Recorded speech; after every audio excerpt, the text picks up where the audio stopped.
11 de la mañana con 48 minutos en todo el país. Quiero agradecer muchísimo. Ahora me puse a revisar la tablet del programa. Hay cientos de mensajes. Habíamos tenido un problema y bueno, no la teníamos operativa. Cantidad de mensajes, incluso hay gente que está enojada y que nos rezonga, nunca leen mis mensajes. Bueno, no hemos leído ninguno. Ahora yo por interno leí unos cuantos, pero bueno, tenemos que implementar un sistema para poderlos leer al aire, que todavía no lo hemos hecho, pero les quiero pedir las disculpas y no se enojen. Los mensajes los recibimos, los leemos, pero bueno, tenemos esa dificultad. Dicho esto, vamos a darle la bienvenida a nuestro próximo invitado. Es el coordinador del Observatorio Uruguayo de Drogas de la Junta Nacional de Drogas, Héctor Suárez. Buen día, bienvenido a la mañana del 11. Buen día, muchas gracias por la invitación. Con mucho gusto. Bueno, queremos hablar un poco a 10 años de la regulación del mercado del cannabis, una ley que se votó en el año 2013 aquí en Uruguay. La Secretaría Nacional de Drogas fijó un cronograma de trabajo para evaluar y estudiar si la ley se cumplió o no con los objetivos que se habían marcado en su momento. ¿Qué nos puede decir al respecto? Sí, efectivamente hace 10 años que se promulgó la ley. En realidad lleva 6 años y 5 meses de implementada en su totalidad, por lo menos para el uso de adulto del cannabis, ¿no? También Uso conocido como recreativo. uso recreativo. Y coincidiendo que el año que viene, sobre el primer trimestre, vamos a tener los resultados en la población general, el estudio epidemiológico, que es muy importante para medir algunos de los objetivos de la ley, o más que los objetivos, para ver si algunas hipótesis que había respecto al comportamiento de las personas referido a la ley, como podía ser un aumento grande de la prevalencia, de los usos problemáticos, nos pareció oportuno hacer una evaluación integral de la ley que incluyera también los aspectos de la implementación, ¿no? Por los diferentes canales y los diferentes efectos que ya ahora con el diario del lunes podemos evaluarlos. Ahora, ha habido un aumento, yo tengo algún dato aquí, por ejemplo, que respecto al año pasado, por ejemplo, la venta en farmacias, que es una de las tres opciones que habilita la ley en Uruguay, aumentó un 100% la demanda en las farmacias, más allá de que se introdujo otra variante de mayor pegue, porque bueno, se le introdujeron o se modificaron los porcentajes de THC, etcétera, una marihuana de mayor calidad que reclamaban los usuarios de las farmacias, pero bueno, eso disparó las ventas. ¿Está dentro de lo previsto? Digo, ¿ustedes consideran de que se ha excedido demasiado? ¿Qué mirada tienen al respecto? No, siempre fue, esto se va aprendiendo sobre la marcha, ¿no? Porque no olvidemos que el mercado ilegal era algo oscuro, muy difuso, del cual no teníamos aproximaciones al mercado, a las preferencias y al comportamiento de los usuarios. Inclusive, no sé si usted recuerda, pero cuando esta ley nace con un corset muy fuerte de regulaciones del Estado, que incluía un registro que también trajo su polémica y tuvo muchas precauciones con respecto al THC que tenían que tener los productos, que se fueron ajustando en la medida que fuimos conociendo las preferencias de los consumidores y ver cómo variando eso podíamos retirar más gente del negocio ilegal, ¿no? Es decir, la idea es que la regulación alcanzara a la mayoría de los usuarios de cannabis para que no tuvieran que cometer un delito al momento de obtener la misma, más allá que el consumo nunca estuvo penalizado. Entonces, desde ese punto de vista, la incorporación al registro y el acceso al cannabis legal, uno puede considerarlo como un éxito de uno de los objetivos de la ley, que era justamente separar los mercados del cannabis ilegal del legal. Entonces, el tener hoy formalmente un 32% del mercado ilegal del cannabis, según las proyecciones que hacemos del observatorio, pero que por las prácticas de consumo esto puede llegar a alcanzar hasta el 40%. Pero si además vamos al foco en los consumidores habituales, porque no todo el mundo se iba a registrar, aquellos que consumen de 3, 4, 5 veces en el año, no era el objetivo de la ley, no era el mercado objetivo, sino de aquellos consumidores frecuentes que consumen el 80% del cannabis, ¿no? Entonces, en ese sentido llegamos ya más cercano al 50%. Con la introducción de la nueva variante, eso generó un dinamismo en el mercado que sí es considerado positivo, ¿no? Ahora, la pregunta es, si se registra un aumento en la venta en farmacias, hay un dato que ayer brindaba el diario El País, en 6 años se anotaron 60.000 personas y se vendieron 10 toneladas. ¿Ha habido un aumento también en el registro de clubes canábicos y en el registro de personas que se dedican al autocultivo, que son esas las tres opciones que plantea la ley? Sí, el mercado que últimamente tuvo más dinamismo hasta la aparición de la nueva variedad de cannabis con más THC son los clubes. Los clubes Mm. tuvieron un crecimiento muy grande, ¿no? De todas formas, la porción más grande del mercado regulado corresponde a los adquirientes en farmacia, ¿no? Que la mayor cantidad de gente.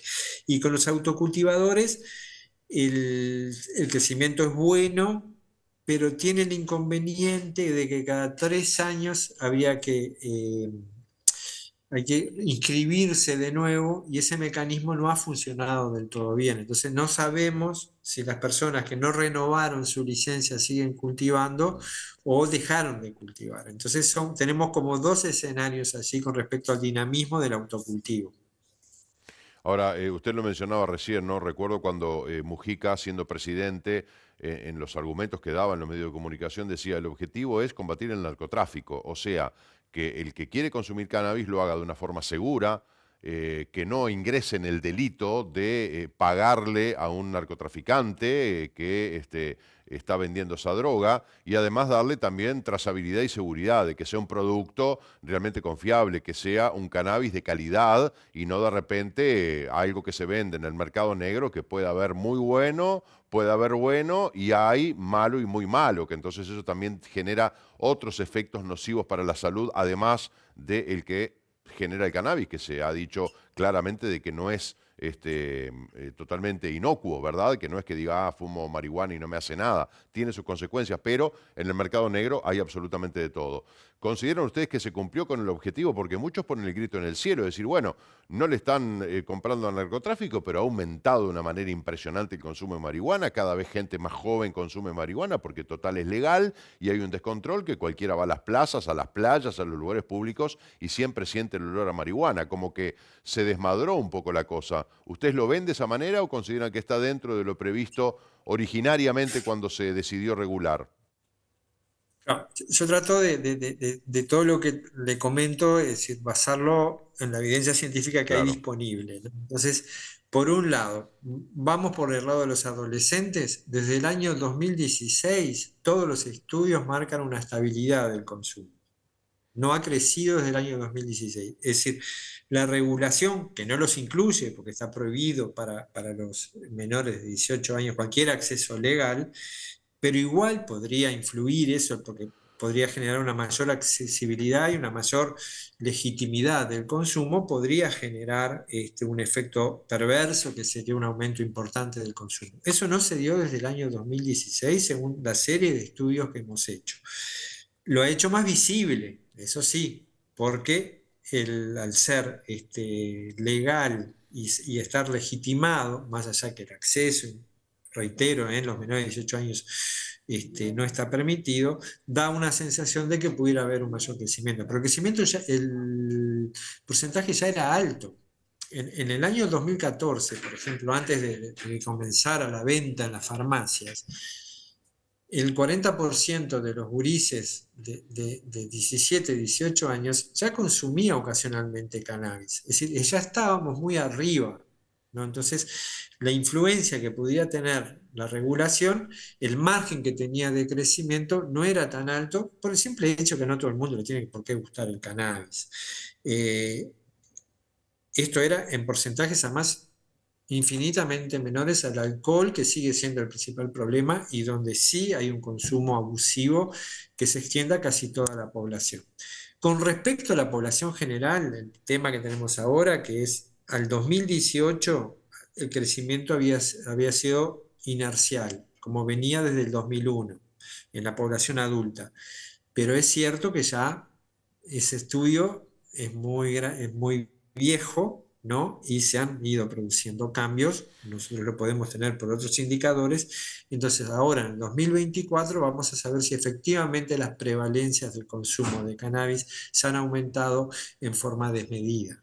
Eso lo vamos a saber ahora en el primer semestre y evaluaremos qué corresponde a la ley y qué corresponde al crecimiento inercial. Todo depende del porcentaje que también ya era alto. Tenemos en el 2018 ya el 30% de la población uruguaya adulta, es decir, uno de cada tres, ya había consumido alguna vez cannabis. Y el 14% había consumido en el último año, que es un indicador de una foto que nosotros sacamos en cada año de los estudios. Entonces, sí teníamos algunos indicios en el 2018 que en la población más adulta, en las mujeres y en la población del resto del país que no fuera Montevideo, el crecimiento había sido algo mayor que lo que venía en la serie. Pero eso todo lo vamos a saber ahora en el primer trimestre del 2024 y ahí sí podremos evaluar desde ese punto de vista. Sobre la separación del mercado ya hay bastante evidencia que,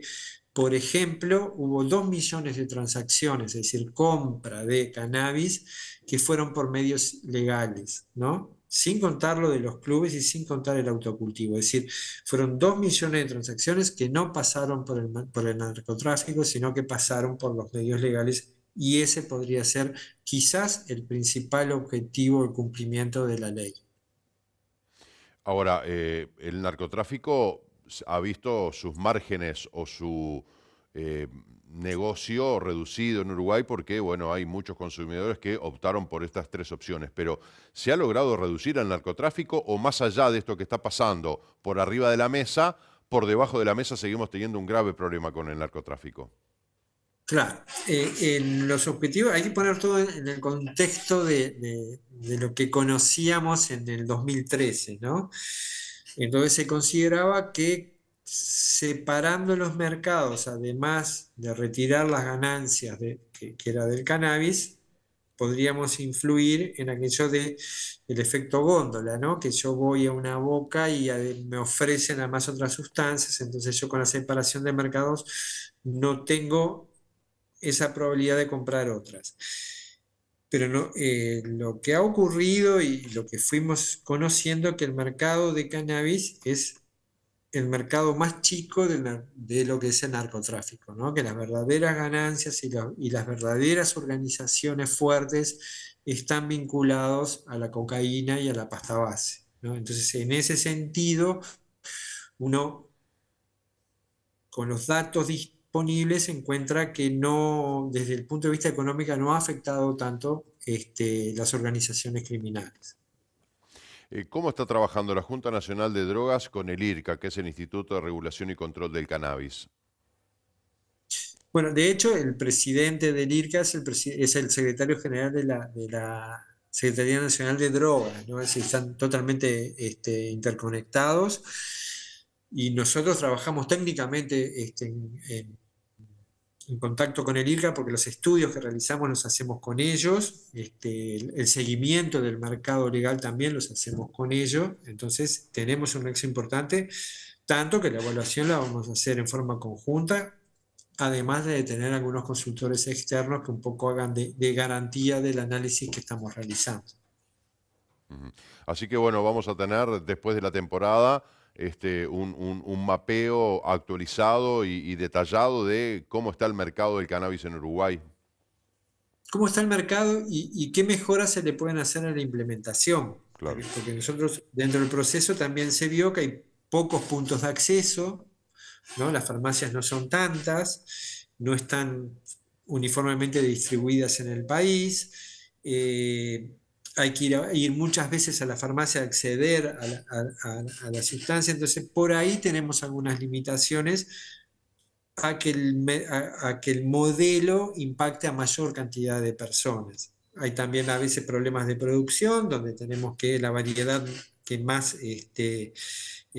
quiere adquirir la gente no hay disponible, entonces también eso es algo que ya se está corrigiendo, pero que hay que diseñarlo bien. Y con los clubes otro tanto, hay unos límites de personas, límites de producción, y después hay otras limitaciones a otras personas que quizás habría que rever, es decir, el registro hay que reverlo también una vez desaparecido el fantasma de lo que podría pasar si uno hace más libre el acceso. Es decir, en el año 2013 era muy importante, sobre todo por el contexto internacional, por la mirada que había en el país, de que esto no se desmadrada, como mencionas hace un rato, ¿no? Es decir, el Estado tenía que estar en un modelo muy proteccionista y muy controlador sobre esto, ¿no? Lo opuesto a lo que era el mercado en Colorado, ¿no?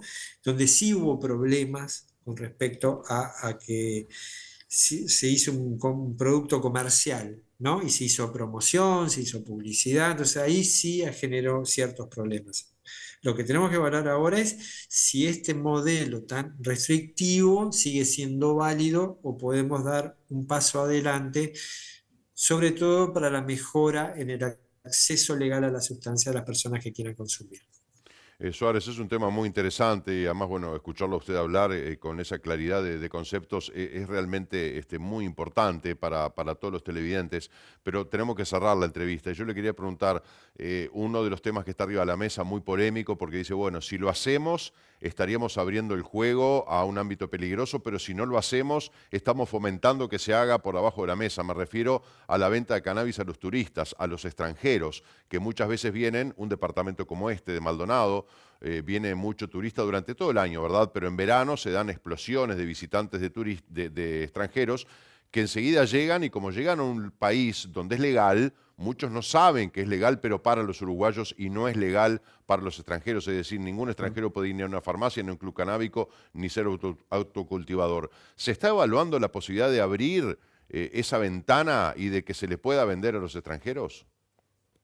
Sí, el secretario general lo ha mencionado en más de una oportunidad que hay que estudiarlo por la sencilla razón de que el turista lo consigue igual el cannabis, Claro, porque hay mayor accesibilidad, porque hay desvíos de la producción legal. Eso también lo claro. sabemos y es cierto. Entonces, digamos, bueno, si ya estamos ante esa realidad del consumo, busquemos la forma de que esto entonces también se pueda hacer un acceso controlado de las sustancias en las personas que no son residentes. Entonces, eso también es parte del esto, pero también, así como se diseñó la ley, hay que diseñarlo bien para que eso no genere la sensación de un turismo canábico, Bueno. que eventualmente seguramente no suceda, pero de todas formas hay que buscarle un contexto y un control sobre eso.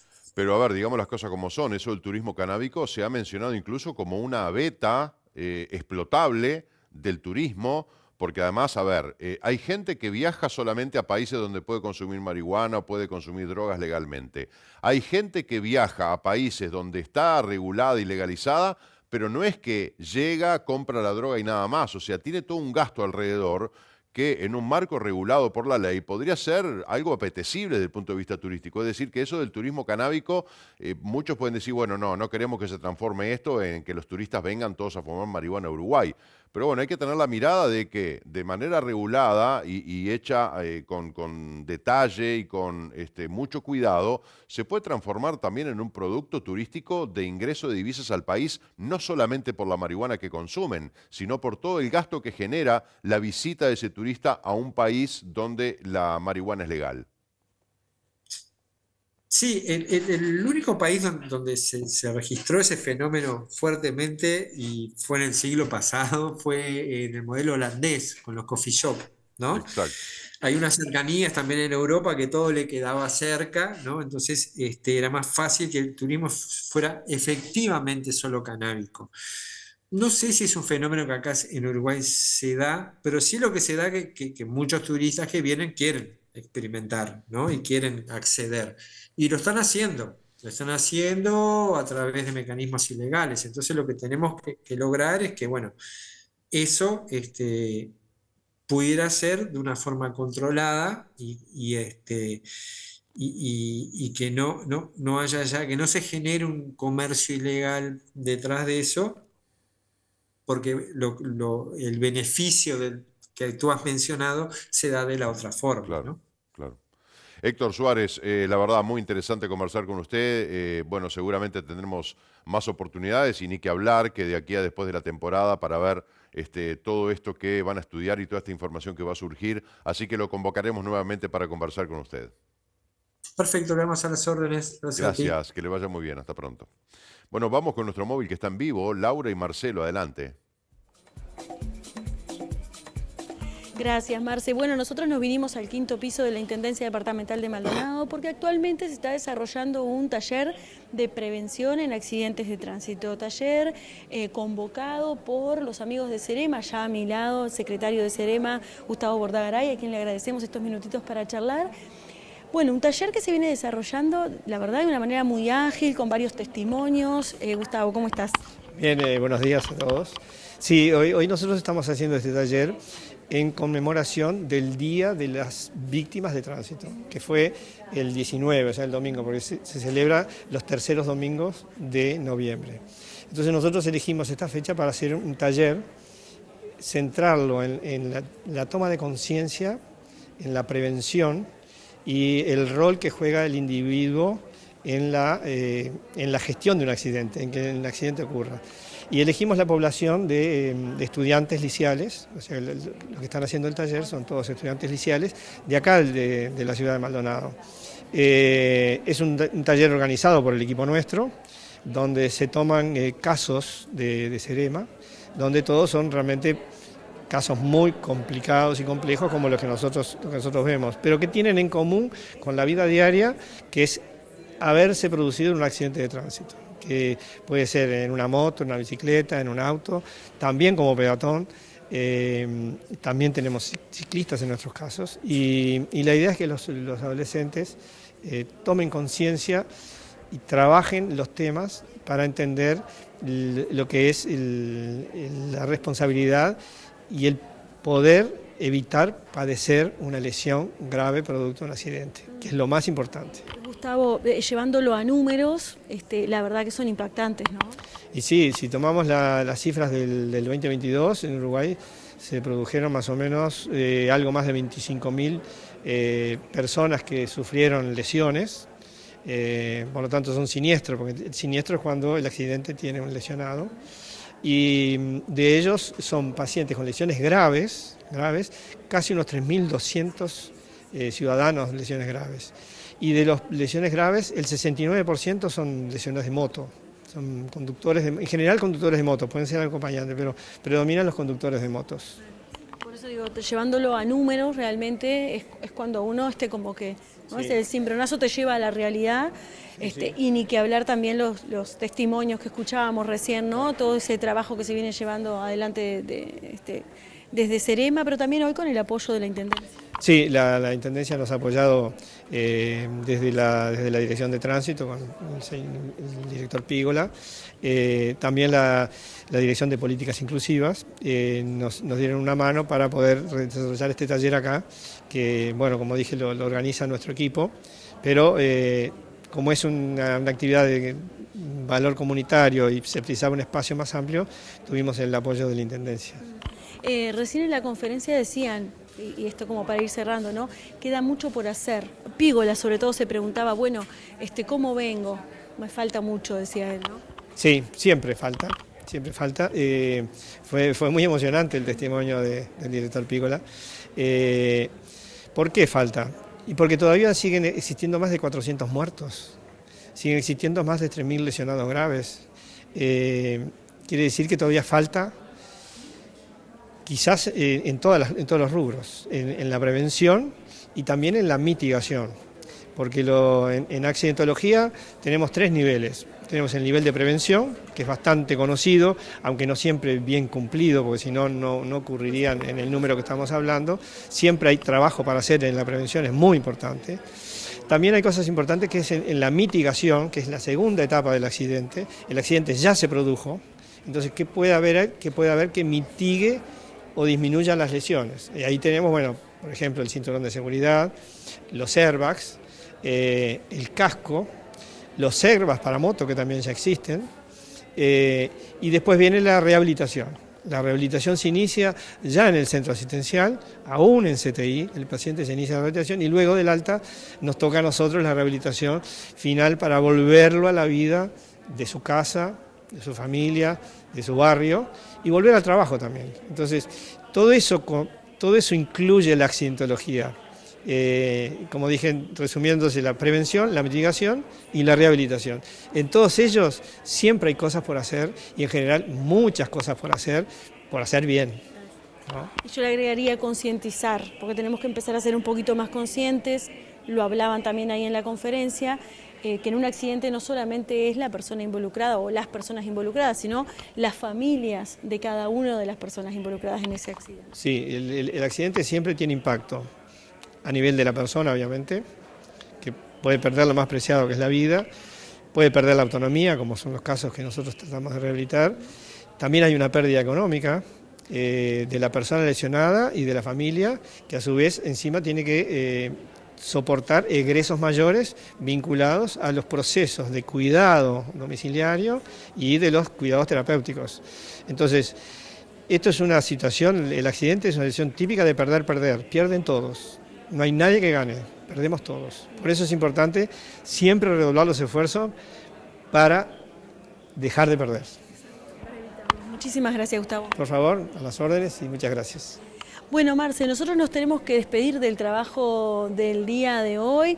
Miré un poquito hacia el costado porque te cuento que si bien estamos aquí en el 5º piso, tengo por supuesto un ventanal de este lado y noté que el sol empezaba como a disminuir, ¿viste? Ese brillo empezó a disminuir. Así que lo que te puedo decir es que sobre todo para el lado de Punta Ballena se viene un poquito más nublada la cosa. No sé cómo seguirá la jornada en la tarde, pero sí se nota ya esa baja, digamos, en lo que tiene que ver en el sol y el aumento de nubosidad en esta zona de Maldonado.